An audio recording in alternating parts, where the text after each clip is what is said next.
Assalamualaikum warahmatullahi wabarakatuh. Bertemu dan berjumpa kembali di tema 9 subtema 3 pembelajaran 5 halaman 184 sampai dengan 195.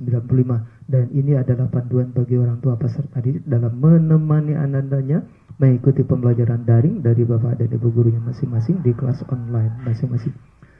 Materi masih diambil dari tematik terpadu kelas 6 dari Kementerian Pendidikan dan Kebudayaan Republik Indonesia revisi 2018. Baik Yanda dan Bunda, kita berdoa dulu menurut agama dan keyakinan masing-masing. Kemudian setelah itu jangan lupa untuk selalu disiplin mematuhi protokoler kesehatan meski kita semua sudah melaksanakan vaksinasi. Mari jadikan adaptasi kebiasaan baru. Dan ini adalah tujuan pembelajaran yang sudah dipahami oleh anak kita bahwa dengan membaca bacaan menyibak rahasia di angkasa luar dari masa ke masa, anak kita dapat membuat lini masa yang memuat tokoh masa penemuan dan dampaknya terhadap perkembangan ilmu pengetahuan dan teknologi dengan tepat hingga dengan pembelajaran 3. Di halaman berikutnya di kolom Ayo Mengamati disuguhkan dengan 3 orang tokoh. Perhatikan baik-baik gambarnya, ada Nicolaus Copernicus, ada Johannes Kepler, ada juga Edwin Hubble. Nah, siapakah mereka ini? Siapakah orang-orang jenius ini, orang-orang pintar ini? Mari kita ikuti pembelajaran berikutnya. Mudah-mudahan dapat memotivasi anak kita untuk mengikuti jejak mereka untuk menjadi seorang penemu. Nah, tahukah kamu siapa saja? Nah, apakah peran mereka terhadap perkembangan ilmu pengetahuan, angkasa luar? Nah, diskusikan nanti ya. Diskusikan, lanjut bacanya, petunjuknya, mendiskusikan apa saja. Nah, di kolom Ayo Membaca ada sebuah artikel menyibak rahasia angkasa luar dari masa ke masa. Nah, manusia memang diberi akal budi untuk terus berpikir dalam mempertahankan kelangsungan hidupnya. Makanya manusia yang berpikir akan terus selalu memperbaiki diri, membuat lebih maju, lebih baik, dan lebih baik.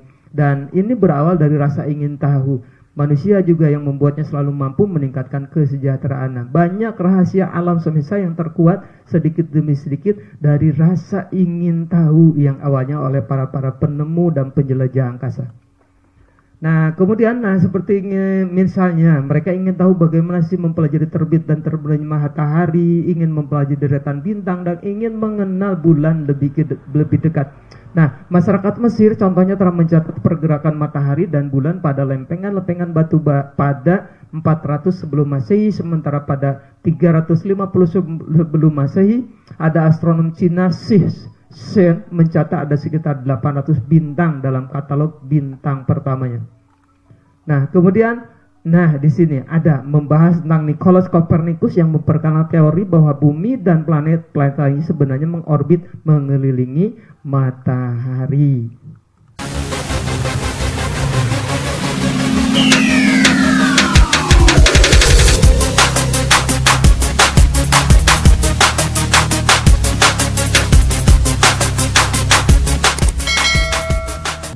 Jadi baca dengan baik dan benar, karena di sini di kolom Ayo Berdiskusi kalian ditugaskan untuk membuat rangkuman dari informasi bacaan di atas ya, tentang lini masa yang memuat tokoh masa penemuan dan dampaknya terhadap perkembangan ilmu pengetahuan dan teknologi.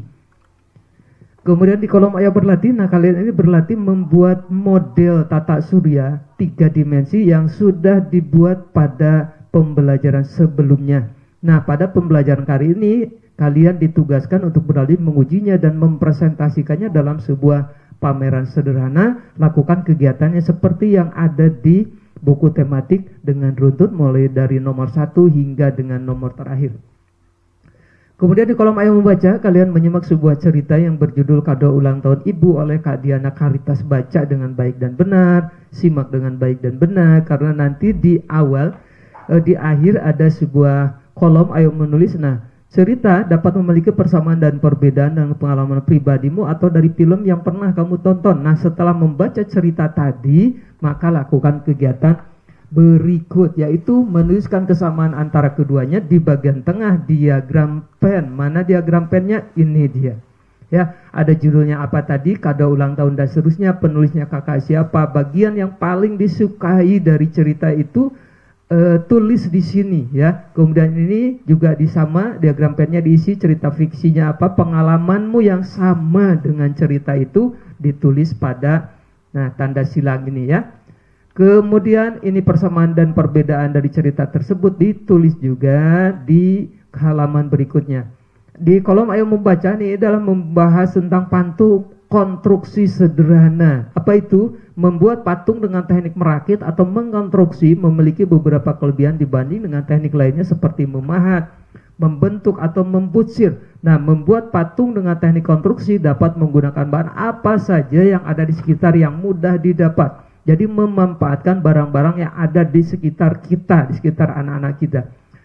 Nah, teknik konstruksi dengan menggunakan bahan bekas baik berupa kertas, ada plastik, kayu, logam, akhir ini banyak dijumpai. Nah, patung dengan teknik sangat sederhana sampai patung yang memiliki tingkat kerumitan dan kesulitan paling tinggi.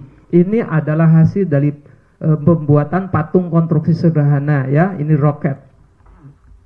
Nah, di sini kalian tugasnya adalah merancang tema, mencari alat dan bahan yang ada di sekitarnya, lalu mulai membuatnya. Kemudian yang dapat kamu jadikan contoh sebelum kamu merancangnya sendiri. Nah, ini. Nah, ini ya, contoh rancangannya, tentukan alat dan bahan ini. Contohnya ada roll bekas kertas jika ingin membuat roket. Kemudian langkah-langkahnya ini. Nah, ini adalah panduan sampai dengan nomor berikutnya itu nomor 4. Itu panduannya untuk mempermudah kalian mencari referensi dalam membuat tugas, merancang tugas tersebut. Kemudian di kolom yang membaca, nah perhatikan dengan baik contoh di atas yang tadi, terdapat banyak alat dan bahan yang dapat dimanfaatkan untuk membuat kendaraan angkasa luar. Ingat, merancang dan membuat sebuah kendaraan angkasa luar ini dapat menggunakan bahan-bahan yang ada di sekitarmu yang sudah tidak terpakai. Jadi jangan merasa sulit ya. Pergunakan yang ada di sini, kreativitas kalian sangat diperlukan. Daya imajinasi kalian anak-anak kita juga sangat diperlukan. Dengan barang yang ada, barang yang sederhana menjadi sebuah produk yang luar biasa. Terima kasih atas perhatiannya. Mudah-mudahan cukup membantu penjelasan singkat ini baik bagi Yanda dan Bunda maupun bagi anak-anakku sekalian. Terima kasih. Terakhir ayo renungkan dan komunikasikan dengan Bapak dan Ibu gurunya masing-masing di kelas online masing-masing. Terima kasih. Wassalamualaikum warahmatullahi wabarakatuh.